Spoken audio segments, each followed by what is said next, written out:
kati bwosa bakusumba busumbe kyayina aliga sente za kibi Mafina ina Bank of Uganda sente zibali sivinga mu makanisa bazijjawo mu bantu abakoze n'emirimu bamanyi zivaawa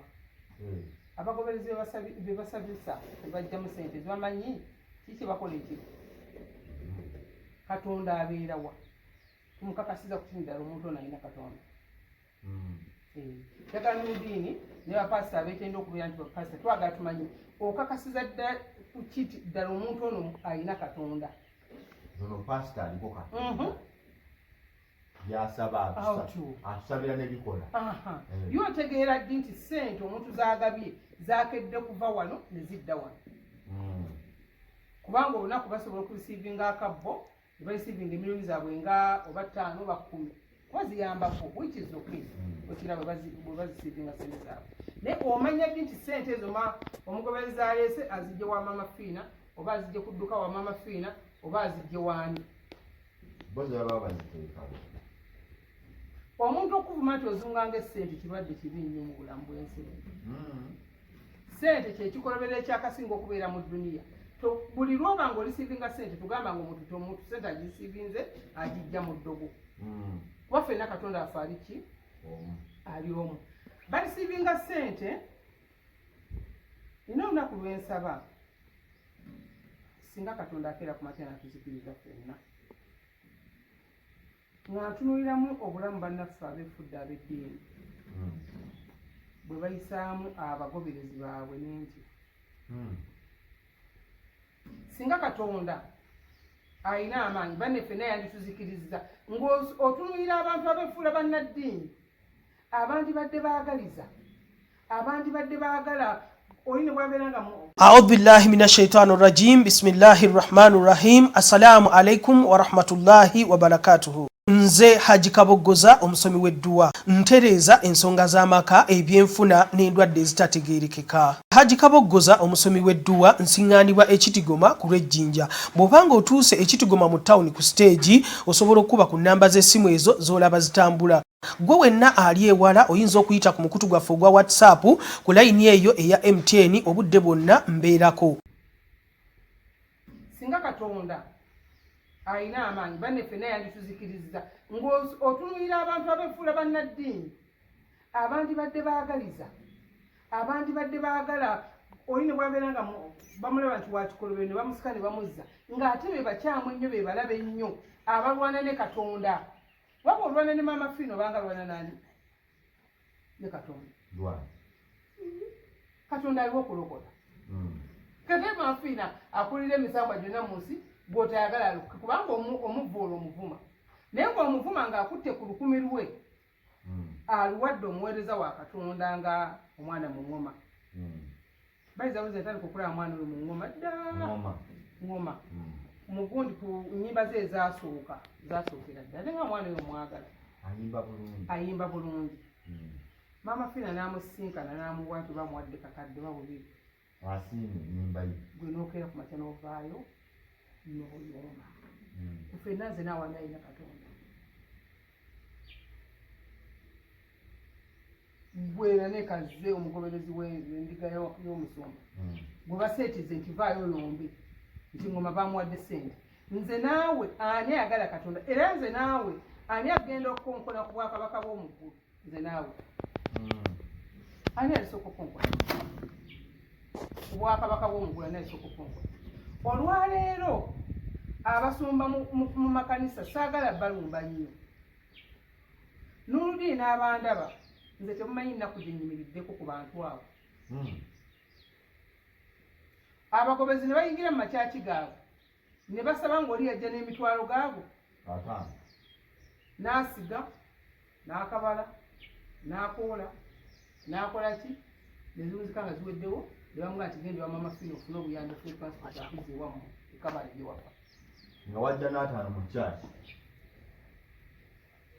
sente zaabwe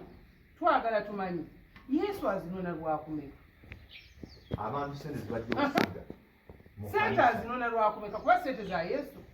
za Katonda bazisabira mu linnya lya Yesu era abagobezi ne bazikuŋŋaanya nange ndi mugobezi ne zikuŋŋaanya Yesu azinona lwakumeka ezo ezakatonda atula ludda wano bagamba ne bagamba nti ku lunaku bwe tubeera wano nti abakatuliki bakuŋŋaanya sente zigenda e Roma ezaabwe ziragawo yesu waabwe azifuna ye ki kyezikoze njagala baveeyo bandage ku bantu be baali bayambyeko betugamba nti bano baali bayimiriddewo mu ngalo zaabwe ne babayisawo ne babasomosa nze okuva mu 1998 nyamba mpaka kati opali watandika okufuna ku nyo 98 ye naye sinatandika nakufuna nga ndi mukulu wa bubi abantu mpagula nempata nempagulako nempa abantu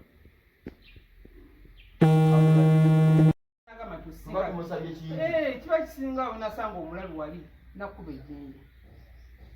emotoka yo neyatika nombuuza onkubi emotoka ye eriwa nange nkuba ejjenje katira neeke naye bamukuba ejjenje ndikwaba abasumba abamu nti mwinga okutuuza abagoberezi bamwe bapasa bannamwe mubabuulirire nti omuntu okuvayo n'ayamba tekitegeeza nti ayamba olwokuba alina emisango tukyuka netugisa wali netuyamba olwakatonda oba noyagala olwakatonda nze bwe mbala bapasita oba bwe mbala emizikiti gyenguze mu Uganda wano giwuniikiriza bwe mbala kereziya zenzimbe nazo owunka naye kaveya tulageyo kyaki ejo gyeyagulira amabaati 10 kukwagala kwa yesu kwalina atulageyo kyaki ejo gyeyagulira amabaati 10 wadde mugyasabiramu oba tulageyo wa famire ye abafamire bayambye bayimiriddeko abantu amu batera okugamba nti Maama Fiina woba oyamba oyimirira mu kamera Maama Fiina woba oweera mu kamera which is okay mba njagala nnyo nga balaneeke balabireko nabo bayambe kubanga tebajja kuba ndi Maama Fiina badde ayamba tebajja kuteera ndi Maama Fiina ayamba okuyambira mu kamera kutegeeza gwe n'oludiini nti naawe osobola okwata 10 n'okiwaloza eti atakola ki omwetaavu tuwa ekyokulaba kati nga bwogenda tubaki abagagga tebayamba senga aliwo omugagga ayamba senga tumumanyi kivula ni Maama Fiina bamumanyi kati bambi abantu abo tebagenda kuyingira bwakabaka bwa mukulu bayibe basamba ne basuula bbali era njagala olunaku lumu bukye ku makya katonda nga nteekedde ekifo kyange oba kirabika kitya muggulu ng'otudde wali muggulu era nkigamba nnyo abaana bange abo ne bagaa nti ŋŋenda kuyingira eggulu era ne bapasita bengenda okuwolereza nabaseetinga dda ate bapasita bajja kuwolede bayingira ate no bayingira wana Uganda bapasita bane lwaki ogenda bawolereza oti nyine bajja okuwolereza embaga nti oyo musonyiwe oyo musonyiwe gaali malala teri muntu agenda kulowooza nammwe abasiraamu mukyogerako nti omuntu waliwo omuntu agabye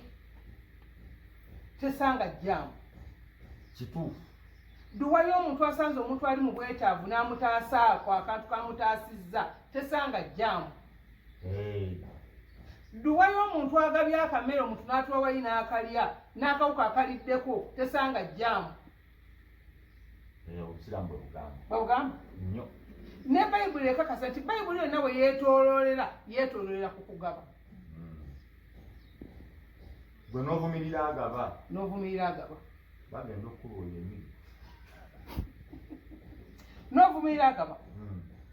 nti lwaki okutesereza emisambwa bwe nabadde wa lutalo nabadde na misambwa oba yalabye ng'omusambo oba yandabye ng'omusambo ate awulira olugera nnyo naleeka ennaku lungiyidde nnyo jangu okola application jangu kati bagala musabire bayiza we abantu abasinga balina ebizibu mu bulamu gaba babala sente nyingi omuntu omwavu abala sente nyingi omuntu omwavu oyinza okufa omuntu emitwalo 3 naga nti yamufunye obukadde 10 kyokka n'anywa obukadde ate nga abantu tebalina kati sente kati ayinza okuba bambira neeke yalabye sente yalowooza nti omwana namwadde sente nyingi namwadde sente ntono bayiza we munono yamwongera sente endala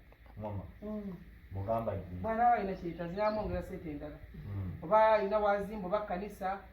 oyagala kuteekako ettaffaali nteekeko ettaffaali so Ngooma baba lwaki wamusiimye nnyo Ngooma? alina oluyimba yayimba oluyimba nga nafiirirwa nafiirwa omwami wange yayimba oluyimba olwo babita nina omusajja gwenjagala nti oli omwami yasiima yeerabira kati lwangumyanga nnyo nga nteekako ekiro nenguma nnyo nenga nti Katonda aba atutte kigundi nina okukkiriza nti Katonda yatuwa ebirungi ate yakola ki yabijjawo kati nentandika okumwagala n'okunoonyereza ennyimba ze Bambi nga zizimba abayimbi benna wano benekkirizaamu oyo ne Judisi babiri ne Bugembe nti ennyimba zaabwe zinyiga emitima kati nga Bugembe bagala lwaki Maama Fiina alemera ku Bugembe oluyimba akagundi nondo ekikumi nti akusanga awali omugga n'atemawo ekkubo ate byonna byonna mbijjukira background kati nze sigaba bugabi nti nsange muntu muwene mba nina background ye okumuwa ate Laneke sirina background ye Laneke yayimba ayagala kuyimba naye tamanyi kuyimba tajja kuyimba eddoboozi lyayogeza bwete eryobukambwe tajja kuyimba Laneke nkwagala ojja kujja Muna samwadde sente nyingi namwadde tokolima ate omwavu weteekamu okolima kiyitirira naye Laneke genda kuswala nga omuliso muwa ssente Laneke ate nga muyitire tomu ombeera okitegete nti ayogeza bwabe oweeyo asabe ajja kamera asabe bwaba anti zengabira ku kamera ate mu kamera akusabe naye kulika kusoya lutalo alabye omukisa nagirabye ate obadde oludde okujja mu bivulu abaana abo nali nga ŋŋendayo nnyo mu bivulu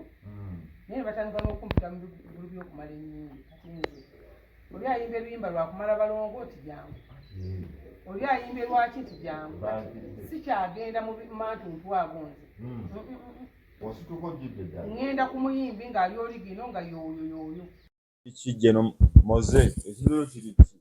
olutalo oluliwo abasumba bayitiridde okulesa ebyamama Laneke agamba Sente yakibi bale Joseph Ngooma bamuwaddeyo awo Bugembe buli gyazirya ngaamusiriikiridde naye ku luno batazizaayo batusombago bamukyaki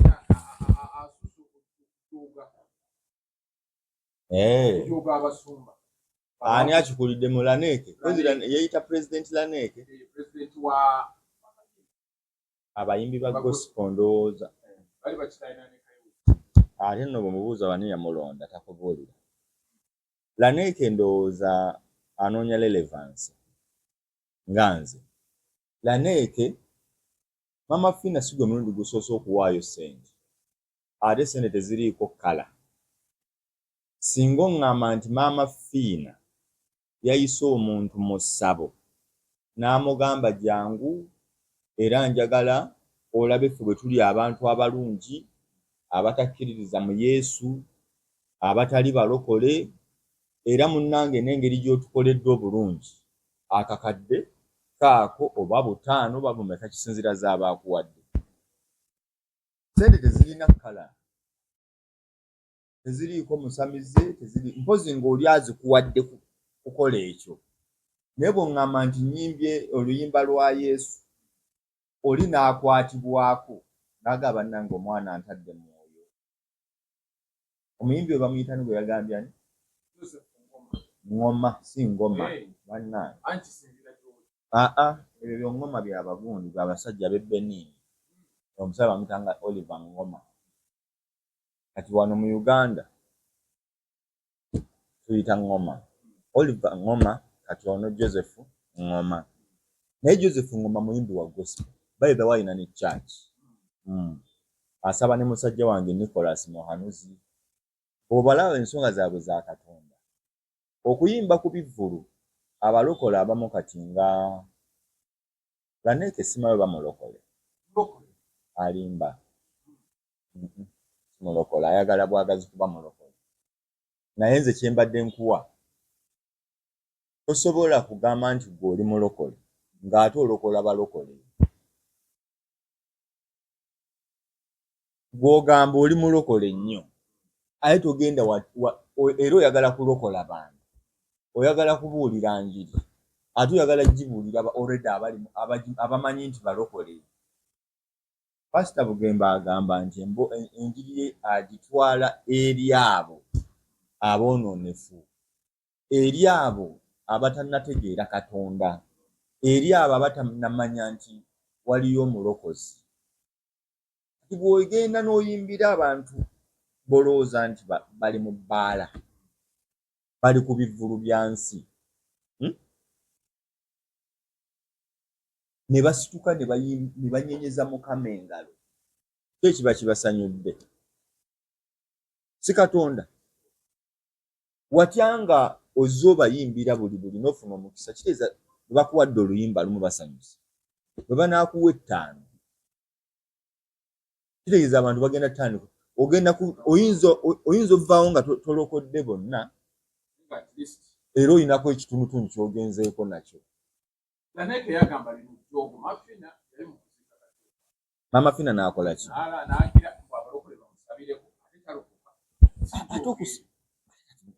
Mba mmaze okutandika okubarecognizinga nti yadde bino bikyaliwo naye Katonda mukkiririzaamu. Ate ekyokubiri, Laneeke ne ttiimu ye baleme okulowooza nti batume ba Katonda,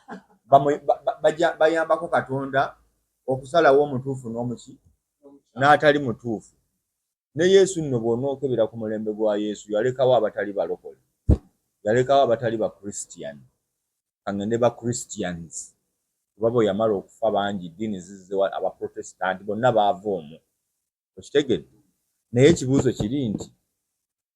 akebere Yesu bwe yali ava ku nsi yalekawo gwe yalekawo yali mulokole? Lesa shimo ensi yonna yali ndokole. Kuba obulokole bujja mu nsi after World War II. Simanyi oba okimanyi eyo bwino. Laneeke akitegeera nga World War II tannajja tewaaliwo bulokole, agenda akebere n'omulokole aliwo alabiko. Obulokole bujja mu nsi after World War II ng'abantu baweddemu essuubi, obbo tuteekewo embeera esanyusa ku bantu ebazza engulu, ne kitandikira awo. Yes, kati yeebuuza abaali awo bifo tebaali tebasaba. Saagala kuyingira nnyo mu nsinza ya bulokole naye ndi kukya ani mutuufu ani mukyamu. Maama Fiina omulundi ogutali gumu akutte ssente n'ayambako ku kuzimba emizikiti. Maama Fiina omulundi ogutali gumu akutte ssente n'ayambako kuzimba amakereziya, amakanisa oba church okigatta awamu. Okitegedde? Maama Fiina akutte ssente n'ayamba abali mu bwetaavu okusinga omuntu omulala yenna mu Uganda individual. Nze nkugamba mu Uganda oba balokole oba basiraamu oba Museveni oba Kabaka, tekuli muntu nga bwannamunigina avuddeyo n'ayamba abantu abali mu buzibu obwetaavu okusinga Maama Fiina. Abantu tubalabye nga babonaabona ennyo. Sirabangayo mulokole avaayo okugamba nti nno oyo bamuleete nze musabire muwe ne ssente. Ate abalokole ono baayogerako, waliwo ne hours eziriwo nga bakusabira, kisinziira buzito bwa bbaasa, buzito bwaki. Maama Fiina bayamba tabasuubiramu kintu in return, ayambanga muntu. Kati bino byasinza bye tulowooza nti masanamu, sitaani, bintu bibi, nange nzikiriza mu Katonda si bituufu. Tuyambe Maama Fiina ajje asiramuke, ajje alokoke, ave ku bintu bibi. Bisekereza abalokole bamulemereddwa. Watuukiddwa okuba nti abookya nayo basiima. No, abalokole tebakoze bintu biraga Maama Fiina nti balungi kimala. N'abasiraamu abamu nti abalokole bakola nnyo ettendo mu chachi overnight, simanya biki bituufu bye bakola, naye eddiini esukkako ku gundi. Bwe tuli eddiini esukkako ku kusinza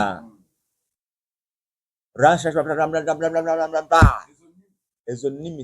bituufu ebyo Katonda tumusinze naye Katonda atambulira nnyo mu bikolwa nti bw'olaba ayina obwetaavu osobola omuyamba akusobozza osobola omusonyiwa enjala gweruma osobola omuwaayo ekyokulya eyo yeddiini esinga ku nsi gye baatulekera ebyo shalababa bijja luvannyuma naye kyetubuuza bw'oba otambula mu bulamu bwo nga oli ewakaawo gy'okolera gy'owangaalira eddiini yo erabikirawo mwanyina zagamba ki kyebabuuza eddiini yo wano mu bulamu bwo abawangaala naawe eddiini yo erabika okaaba ezziga ng'olaba ali mu buzibu oyamba olaba enjala gweruma n'oga wallahi nina mutwalo mbadde ngenda kulya wali emmere ya mutwalo kankwate guno omutwalo tugulye bameka waliwo emmere ey'N$3,300 tulye ffenna ekyo kirina oba olina kino nze mu kyaki nkeerayo 12 nvaayo 10 bannange nze ndiko mwoyo ebyo si bituufu teri pasita agenda mmanyi bapasita babyogera naye mbuulira omulokole andaba mbuulira omusiraamu andaba Maama Fiina ebitundu 9 ku 10 abantu abali mu Uganda akyatukulembedde ku bye tulina okukola ku nkola y'omuntu akkiririza mu Katonda. Maama Fiina tuli maaso nnyo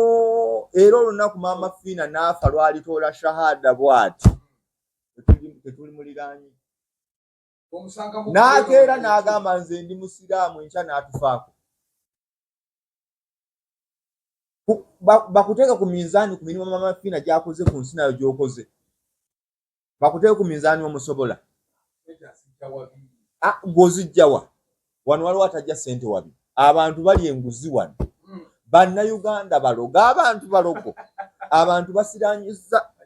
kaaka abantu basiraanyiza abaana b'abajja baabwe abantu babbye ettaka ly'abantu naye bo balaba si balogo muli balogo singa ne Maama Fiina. Maama Fiina avaayo n'akugamba nze Maama Fiina ate nno si mulogo batubuulireyo yagamba abikkiririzaamu naye nze ŋŋamba tumuyambeko ave mu byakola ki mu byakola ebyo ebitali bya Katonda naye Maama Fiina emirimu gy'akola tetugisobola anti Katonda tumanyi kyali nekyatali Maama Katonda tebamugattako olina kukkiririza mu Katonda nti nno byonna yabikola ki yabimala kakati ya Maama Fiina kale atuyamba sigamba nti byakola bituufu atuyamba n'akugamba nti nze bino mbikola bano b'owulira bakugamba tebakugamba nti babikola akola bikole najja n'agamba atakkiriza mu Katonda omanyi abalokole abasiiba mu kuloga abantu ng'eno ayimba mu kyaki enkya omusanga mu ssabo ly'egungu omukatuliki omusiraamu kati mmwe muli babi nnyo singa Maama Fiina ate bamala obbikola kati nkugamba oli akulaga nti nno mukatuliki nnyo muprotestant nnyo musiraamu nnyo mulokole nnyo nnyo nnyo nnyo nnyo nnyo naye mubuuza kale ng'omaze okuba omulokole abaana bamujjawo obaagala anti ze nedda eŋŋanda zo ziyamba omuntu wajjewo teriyo baana bamwe batasoma teriyo baamulekwa bw'ogamba nti abaana ba brother wange yafa naye nga tebikukwatako eddiini eri bw'etyo nkugambye eddiini ennyingi ennyo eyo gwe gy'olowooza gy'oyina etambulira nnyo mu mirimu gy'okola esinga okugenda mu kyaki ne mu muzikiti esinga nnyo mu mirimu gy'okola abaana basengaawo baafa balidde waka bw'okeera mu kyaki abo basomera London abo basomera Oluhano bawa amasomero ag'ebbeeyi mangi naye amasomero gye basomera abaana ba sisitawo gye basomera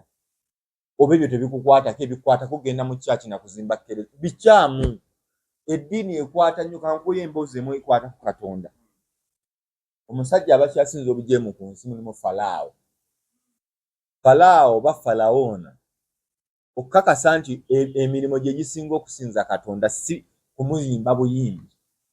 yamusindikira malaikatul mauti ne zijja okumutta ne zisanga Falaawo nga atuuzizza abantu 10,000 bali ku kyamisana bali ku muceere balya emitwalo 10 nga bava entinda paka Ntebe buli omu atudde mu kifo kyalya. Omanyi Katonda teyattirawo Falaawo ne baddayo ne bagamba nti bano abantu ani agenda okubaliisa so si ani agenda obbakulemberamu okusaala ani agenda obbakulemberamu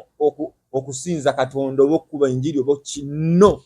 ani agenda okubaliisa. Kikulaga nti okuliisa abantu kikolwa kirungi nnyo,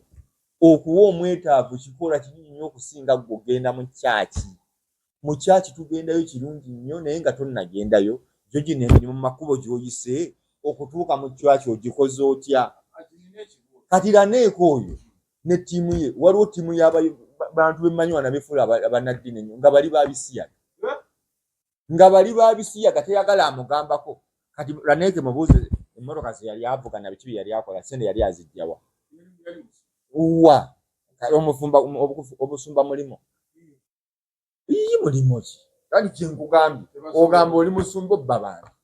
sigamba nti Laneeko mubbi wabula nkugereza mubuuze ye Sente emmotoka zaavuga na biki atubulire gyakola atugambe enkola eno oli akugamba okulya ebisiyaga kiryoke because tekiri mu kamera ajja kujja ekyoyogereko oli nagamba okulya sente z'abazire ze baleese mu kkanisa kiryoke kuba abamunanga abawa endiga tezisaba accountability. Oli ayinza okuzimba kyaki ninayo musumba gwe mmanyi ayina ennyumba lubiri lukomeeri sente bazitwalira bw'aba agenda mu bbanka sente bazitwalira mu busawo n'oludda ne baluggala aziyiwaawo anti niyo mubuuza naye nga n'abamukkiririza mubalaba musajja wa Katonda abo bembuuza abo bonna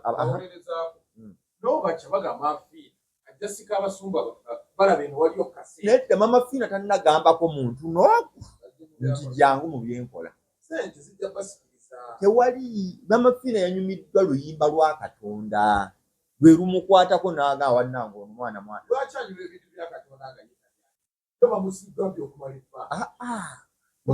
nkugambye Maama Fiina yenkana n'abantu b'olowooza nti balokole basiraamu nabo tebaagala Katonda tebakola Katonda by'ayagala. Nkugambye ayagala Katonda by'akola mu bikubuulidde byenjogerako oba tobikola Katonda tomukola ki tomwagala. Wenkana ne Maama Fiina bw'oba toyamba beetaaga bw'oba toliisa banaku toyamba bamulekwa eŋŋanda zo tezikufunamu. Maama Fiina akuli maaso nnyo olunaku lwagenda okutola shahada agambe ndi musiraamu ndi mulokole minzaani zammwe tezijja kwenkana. Minzaani zammwe tezijja kwenkana. Ekyo kimu. Ekyokubiri tewaliyo muntu yakkirizibwa kusalirawo bagenda mu ggulu na mu muliro. Kyafaayo weekiri mu busiraamu erinnya ng'erabidde kajja baali basiraamu nnyo mulembe gwa Nabbi Muhammad sallallahu alaihi wasallama. Omu n'atuuka obusiraamu ne bubayitirirako n'atuuka okulaba nga munne eddiini tasaala takola ki olunaku lumu naluka mumoga wabula ggwe nze ku kyendabye ogenda mu muliro gw'ogenda na muliro nga bawulira ba Laneeko abo ebikolobero bye bakola ku nsi ne basalira abalala bagenda ki muliro. Allah yagamba omukulu oyo n'amugamba emirimu obadde okola mirungi naye ejja naayo ngikuggyeeko ngiwadde ye gw'ogenda mu muliro. Teri muntu ali ku leva esalawo agenda eno n'eno tubirekera ani Katonda. Kati Maama Fiina gwe musalira omusango yamanyi lwaki amuwangazza bwe lwaki olina sente ye talina. Maama Fiina tusaba asiramuke kyetusaba naye gino emirimu gy'akola gyatulema. Alaba omuntu ali mu bwetaavu n'amunona balina bakodo bukodo battima balogo bano balogo abo balogo nnyo singa amafiina nze nkugaye muntu omulogo yatayagaliza yatalumirirwa teri bulogo businga kweki eryo ettima eryo nga tosobola kuyamba muntu yenna n'olaba n'afunye n'onyiiga wakati naneeka ekimuluma kati ye naneeka ayagala bamuwe kuki mutwe munene bamugaye webale kubona mutwe munene naneeka ekyatayagala omukulu Ngooma ogamba Sente agira saagala sente zo zakibi ate zino zekibizi galiwa mama Fiina alina amaduuka mama Fiina musuubuzi tomulaba ku nnyonyi alina kati gwe kikyoyita sente kati ye sente zaagala mama Fiina bwe zeetolola bwe ziti ne zimutuuka kazaawula azaawula sente ziba sente mpozi ng'oli agambye nzikuwadde olwakino awo lwogamba nti kino kyoŋŋambidde nedda naye mbu Nuludiini okola bulungi nnyo kati nga bwe ndi ku ccano yo olinaga akasajja kano bambi kankaweeyo omutwalo Nuludiini nedda anze sikirabako mpozi ongulirira naye okunsiima obusiimi singa ngamba mama Fiina yayongerezaako ebigambo nti bannange oyimba bulungi era njagala buli lwasando gye wange tusawule nkwanira awo ngamba era nkwaddeyo n'akakadde naye nti bannange oyimbye ennyimba zikwata Katonda naye ngamba bannange mwana wattu bw'obadde olina oluyimba olwokubiri nga lubulako kakadde kaako gwe ng'ozimba omutwe addeyo yeetereza atandike okukola ku mirimu emirungi alina tamwetondera mama Fiina teyeetaagala neeka amwagaza ati mbulira kyamwetaaza ate bapasita ab'amaanyi bamanyi mama Fiina weetaaga abantu bakuzimbirako kyaki bakuzimbirako muzikiti nga gwogaana okuyamba abantu abo tolaba nko paapa ng'agenze mu muzikiti tolabako babishopu nga bayingidde omuzikiti kati nga mugamba muyombesa kino nakino olumu enkolagana erina okubaawo kamwongere ekisembayo omanyiza ebyo ebitabo mbisomako akebere Bible ateekemu mu Google bagamba when Saint Paul mwali mu Bible Pawulo omutume when Saint Paul waliwo abantu be bayitanga ba Gentiles ku mulembe gwe when Saint Paul wanted to win the hearts of the Gentiles omanyi kye yakola